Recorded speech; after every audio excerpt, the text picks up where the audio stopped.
दुआ घर में कुत्ते को लेकर आ गई है। मॉम आप देखती वो कितना प्यारा है। मेरी एक आवाज पर दूर से दौड़ा चला आता है फौरन। अम्मी ये क्या कह रही हो? वो मर गया। वो उनकी वजह से मर गया मॉम।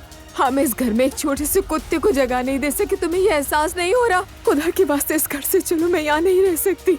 हमारी रिवायतों के खिलाफ ऐसा करना। देखो हम दोनों यहाँ बिखर रहे, तुम्हें दिखाई नहीं दे रहा?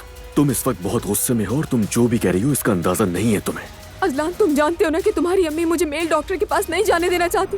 डॉक्टर का कोई जेंडर नहीं होता, वो सिर्फ डॉक्टर होता है। वो तुम इस बात को इतना इशू क्यों बना रही हो? मैं नाइला नहीं हूँ और ना ही मुझे नूर समझना। तुम अपनी हद पार कर रही हो। हमने शादी क्यों की थी अजलान? क्यों?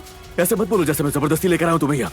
तुम पहले से ही जानती थी कि तुम्हें इसी घर में आना है। मेरी फैमिली ऐसी है और ऐसी ही रहेगी और तुम्हें ऐसे ही कबूल करना होगा।